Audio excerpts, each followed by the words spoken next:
박근혜 대통령을 비하한 민주당 홍익표 원내대변인의 발언이 전국에 파문을 일으키고 있습니다. 월남전 파병 장병들이 고엽제의 다이옥신 성분에 노출돼 후유증을 입었다며 미국 제조사를 상대로 낸 손해배상 소송이 청구 14년 만에 대법원에서 일단락됐습니다. 올해 상반기 한국의 해외 투자 펀드 규모가 40조 원에 육박했습니다. 봄철 해외여행과 한류 열풍으로 올해 상반기 항공교통량이 역대 가장 많았습니다. 네, 시청자 여러분 안녕하십니까. 생경제 현장의 김동석입니다. 7월 12일 금요일 순서를 시작했습니다. 자, 먼저 오늘 증시 소식입니다. 오늘 우리 증시는 코스피 지수 기준으로 기관의 매도세에 밀려서 하루 만에 하락 마감을 했습니다. 오늘장 마감 소식을 구경우 기자를 연결해서 듣겠습니다. 안녕하십니까. 네, 안녕하십니까. 네, 오늘 마감 시황부터 알려주십시오. 네, 12일 코스피 지수는 전날보다 7.62포인트 하락한 1869.98의 거래를 마감했습니다. 전날 미국 뉴욕 증시가 양적 완화 지속 기대감에 상승 마감하면서 강세로 출발했던 코스피 지수는 장중 기관의 매도 공세에 약세로 돌았으며 하락한 채 장을 마감했습니다. 개인이 55억 원, 외국인이 1167억 원어치를 순매수했지만 기관이 1236억 원어치를 순매도하며 지수를 끌어내렸습니다. 업종별로는 통신업이 1.51% 오른 것을 비롯해 의약품과 전기가스업, 유통업, 서비스업 등이 올랐습니다. 반면 운송장비가 3.17% 하락했고 보험과 운수창고, 제조업 등이 내렸습니다. 시가총액 상위 종목 중에서는 삼성전자가 전날과 같은 131만 2천 원의 거래를 마쳤으며 SK텔레콤과 현대중공업, 한국전력 등이 상승했습니다. 또 STX가 자회사인 STX 에너지 지분을 전량 매각하기로 결정하면서 재무구조 개선 기대감이 작용하며 4% 넘게 급등했습니다. 네. 자, 반면에 오늘 자동차주는 된서를 맞았습니다. 중국 정부에서 자동차를 새로 사는 것을 좀 제한한다. 이런 소식이 들리면서 급락을 하고 말았는데요. 자세한 흐름을 짚어주십시오. 네, 이날 유가증권 시장에서 현대차는 전날보다 5.86% 내린 20만 9천 원으로 장을 마감했습니다. 기아차도 4.72% 급락했고 성우 하이텍과 만도 등 자동차 부품주들도 크게 내렸습니다. 이날 중국 관영신문 차이나데일리는 환경오염과 교통체증을 고려해 올해 안에 텐전과 충칭 등 8개 이상의 도시에서 일반인의 차량 구입을 제한하는 차량 구입 할당제가 시행될 가능성이 있다고 보도했습니다. 중국은 이미 베이징, 상하이, 광저우, 구이양 등 4개 대도시에서 차량 구입 할당제를 시행하고 있습니다. 자동차 업계에서는 8개 도시에 전면적으로 판매 제한 정책이 도입될 경우 중국 연간 자동차 판매량의 10%인 약 40만 대의 판매가 줄어들 것으로 예상하고 있습니다.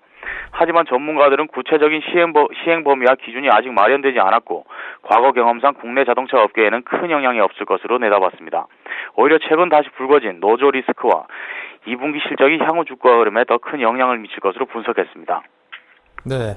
자, 그리고 코넥스 시장이 새로이 개설됨에 따라서 장외 시장인 프리보드 시장의 거래가 줄었다고 하죠? 네, 중소기업 전용 시장인 코넥스 시장이 개장된 이후 장외 주식 시장인 프리보드의 거래량이 크게 줄고 있습니다. 한 달 새 거래량이 30%나 급감해 투자자들의 불만이 커지고 있습니다. 이날 금융투자협회에 따르면 7월 들어 이날까지 프리보드 전체의 거래량은 48만 4,319주에 불과했습니다. 하루 평균 거래량이 48,431주로 코넥스 시장 개장 전달인 6월보다 28.98%가량 줄었습니다. 전반적인 증시 침체 분위기 속에 투자자들이 투자에 소극적인 모습을 보이고 있는 가운데 비슷한 성격의 코넥스 시장까지 문을 열면서 프리보드에 대한 관심은 더 싸늘해졌습니다. 코넥스 시장이 개설되며 프리보드 시장에 타격이 입을 것이라는 전망이 현실화되고 있는 셈입니다. 프리보드 투자자들의 불만도 한층 커지고 있습니다. 요즘 프리보드 홈페이지 게시판에는 활성화 방안을 만들어야 한다는 의견이 줄을 잇고 있습니다. 이에 대해 금융당국은 프리보드를 코넥스 시장과 같은 정규 시장으로 육성하기보다는 특성화된 시장으로 발돋움할 수 있도록 현재의 문제점을 분석해 알맞은 해법을 도출하겠다고 밝혔습니다. 네, 자, 지금까지 증시 관련 소식을 구경우 기자와 함께했습니다. 감사합니다. 감사합니다.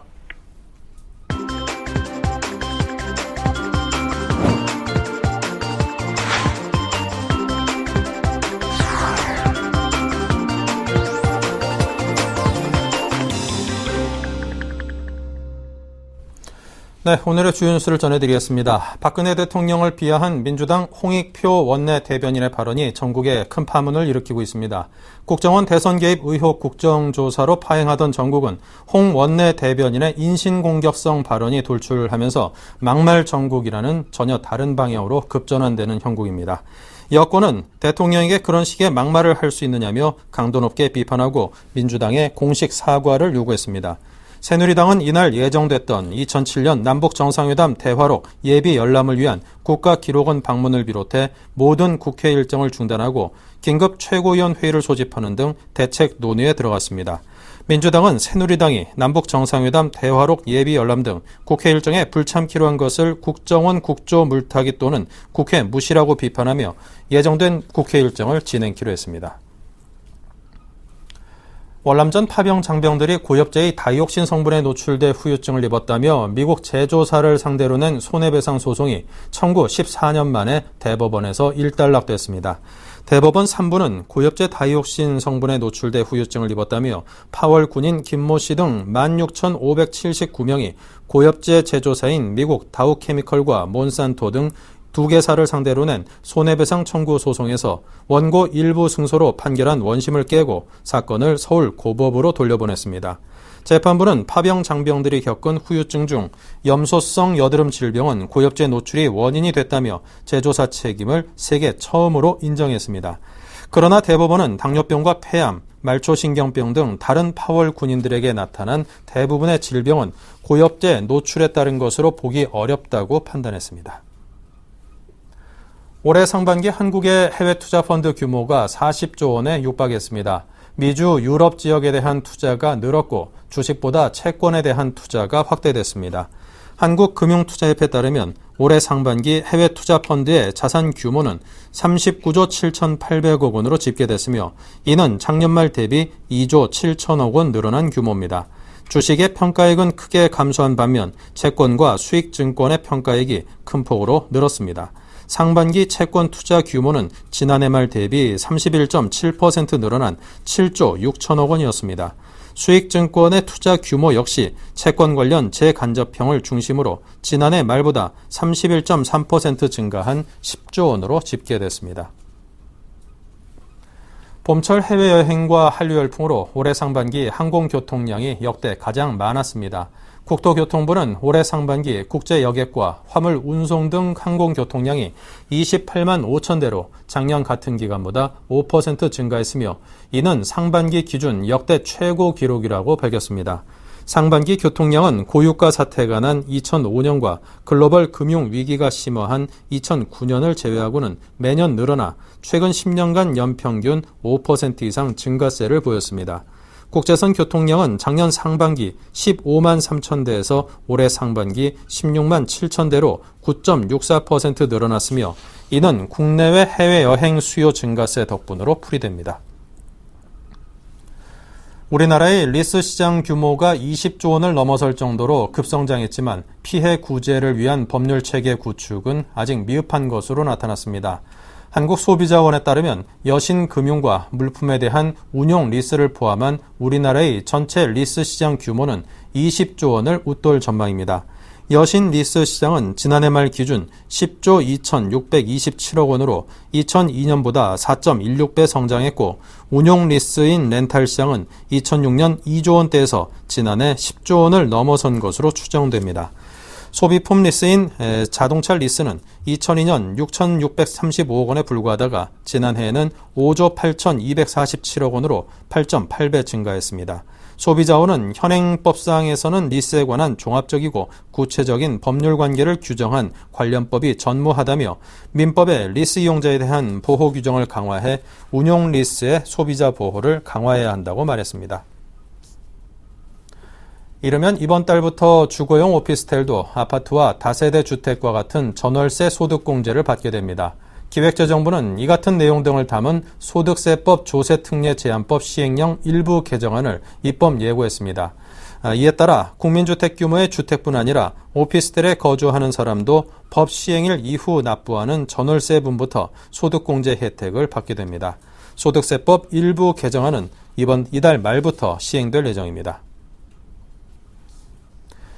네, 카드론의 금리가 너무 높다는 지적이 잇따르자 최근 금융당국에서는 이 비합리적인 대출 비용을 줄이려는 노력을 하고 있습니다. 서울경제신문의 신무경 기자를 연결합니다. 안녕하세요. 안녕하십니까.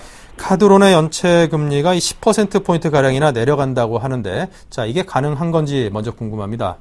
예, 현재까지는 카드사들이 자체적으로 산정한 기준에 따라 연체 금리를 적용하도록 했습니다. 그래서 카드사들은 연간 21%에서 많게는 29.9%까지 연체 금리를 정했습니다. 모범 기준안이 초안이지만 이대로 실행될 경우 고객들이 처음 카드론을 받았던 금리에 31일까지는 3%포인트를 얹어서 연체 금리를 적용하도록 했습니다. 예를 들어 300만 원을 15.5% 금리로 카드론을 받은 사람이 한 30일을 연체했을 경우 15.5%에 3%포인트를 얹은 18.5%의 금리를 적용받게 되는 셈입니다. 기존에는 300만 원을 빌린 사람이 연체금리 29.9%로 30일 연체분인 7만 2천 원의 연체 이자를 내야 했다면 앞으로는 18.5%를 적용받아 4만 5,600원만 내면 되는 겁니다. 결국 현재 카드사들이 받던 최고 연체율 29.9%에서 18.5%를 빼게 되면 대략적으로 11.4%포인트 정도 금리가 낮아지는 효과를 고객들이 누릴 수 있게 되는 셈입니다. 네. 자, 그리고 31일이면은 3%포인트를 기존금리에 더한다고 하셨는데요. 자, 그렇다면 이 기간별로 가산되는 금리에 차이가 난다는 뜻인지요? 예, 그렇습니다. 연체 가산금리는 31일 이내에는 3%포인트, 32일부터 60일까지는 4%포인트, 61일부터 90일까지는 5%가 붙는 식입니다. 자, 그렇다면 앞으로 약탈적 금리라는 표현까지 들으면서 지적을 받던 카드론 자체의 금리가 내려가는 것인지요? 예, 내려간다고 보시면 됩니다. 모범 기준에 따르면 카드론 금리 책정과 상관없는 포인트 적립 비용, 할인 서비스 비용, 무이자 할부 비용, 신용 판매 관련 일회성 판촉 비용을 대출금리 산정에서 제외하도록 했습니다. 대출금리와 상관없는 비용들을 대출금리 산정에 포함시켜 놓은 카드사들이나 일부 카드허브라는 은행들은 앞서 말씀드린 불필요한 비용을 제거해서 금리를 책정해야 하므로 금리가 내려가게 될 여지가 있습니다. 한 카드사 임원의 말을 빌리면 대출금리 산정에 포함됐던 각종 비용들이 빠질 경우 대출금리가 더 떨어지지 않겠냐고 하면서 카드론 금리가 인하될 것으로 보고 있습니다. 게다가 앞서 말씀드린 합리화된 대출금리 산정 방식으로 책정된 카드론, 현금 서비스의 금리를 공시하도록 했기 때문에 고객들은 금리를 비교해보고 앞으로 대출받을 수 있게 될 전망입니다. 네. 자, 그리고 소비자 권익 보호 차원에서 앞으로 카드론에 대한 금리 인하 요구권도 명시한다고 하는데요. 자, 이건 어떤 내용인가요? 예. 카드론도 길게는 1년 사용하는 사람들이 전체 사용자의 절반 수준이기 때문에 사실상 은행의 대출과 비슷하다고 보시면 됩니다. 시중은행의 경우 대출받고 잘 갚은 사람들, 대출 후 사정이 좋아진 사람들은 재대출 받을 때 금리 조정을 해주는데요. 그에 반해 카드론은 빌린 사람의 사정이 좋아졌음에도 카드론 연장 시 금리 인하가 잘 안 되고 있었습니다. 따라서 이런 부분을 바로잡기 위해 금리 인하 요구권을 집어넣은 것인데요. 앞으로 신용카드 사업을 하는 곳들은 금리 인하 요구권을 행사할 수 있는 대출 종류, 요구 사유 및 인정 사유 등에 관한 내용을 자사의 내규에 반영해야 합니다. 예를 들어 취업이나 승진, 소득 상승, 전문 자격증 취득 등의 사유가 발생할 때 금리 인하를 요구할 수 있다고 고객들에게 알리는 것이죠. 또 주목할 부분은 카드사들이 앞으로는 현재 카드론 금리보다 인상된 카드론 금리를 고객에게 알려야 하는 의무가 생겼다는 것입니다. 앞으로는 카드론과 같은 대출 상품의 만기가 연장될 때 그 이유를 사전에 고객들에게 전화나 이메일, 우편 등으로 설명해야 합니다. 네. 자, 이 반가운 제도는 그럼 언제쯤부터 시행이 될까요? 예, 이르면 오는 11월부터는 카드사들이 모범 기준에 정해진 방식대로 대출 금리를 산정해 시행해야 할 것으로 보입니다. 네, 잘 들었습니다. 지금까지 금융부 신무경 기자와 함께했습니다. 감사합니다. 감사합니다.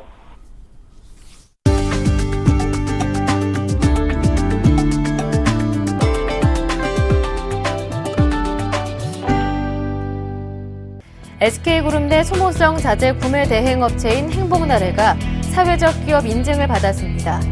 이에 따라 연매출 1,000억 원에 달하는 국내 최대 규모의 사회적 기업이 탄생하게 됐습니다.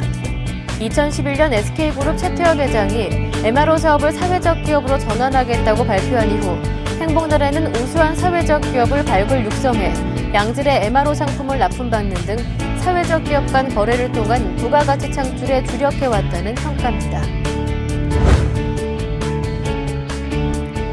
KB금융지주 임영록 신임 회장은 소매금융의 강점을 살려 고객 서비스 역량과 영업력을 강화하겠다고 밝혔습니다.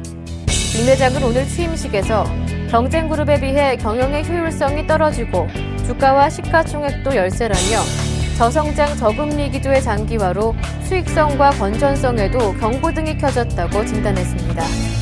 그는 이러한 어려움을 극복하기 위한 경영 원칙으로 소매금융에 기반을 둔 영업력 강화, 리스크 관리 강화, 생산성과 효율성 제고, 고객 중심 경영 등 4가지를 제시했습니다.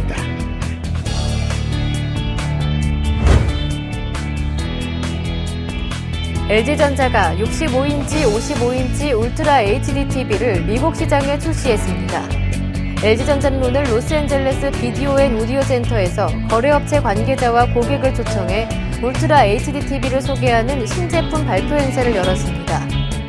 이번에 크기를 줄이고 가격을 낮춘 65인치, 55인치 제품을 추가로 출시한 것은 구매 계층의 폭을 넓혀 미국 고화질 TV 시장에서의 입지를 강화하기 위해서입니다. 울트라 HD TV는 기존 풀 HD TV보다 4배 높은 초고해상도 화질과 대화면을 기반으로 실물에 가까운 현장감을 살릴 수 있습니다. KT가 기존 유무선 결합 상품의 할인폭을 2배로 늘린 올 IP 올라잇을 출시했습니다. 올 IP 올라잇은 롱텀 에볼루션 스마트폰을 3대 이상 결합해 10월 말까지 가입하면 기존 결합 상품 가격이 절반이 되는 상품입니다. KT는 또 LTE 어드밴스드용으로 나온 삼성전자의 스마트폰 갤럭시 S4 LTEA의 판매를 시작했습니다. 이달 말까지 제품을 구입하는 고객에게 정품 덮개인 S뷰 커버와 정품 액세서리의 쿠폰북을 제공합니다.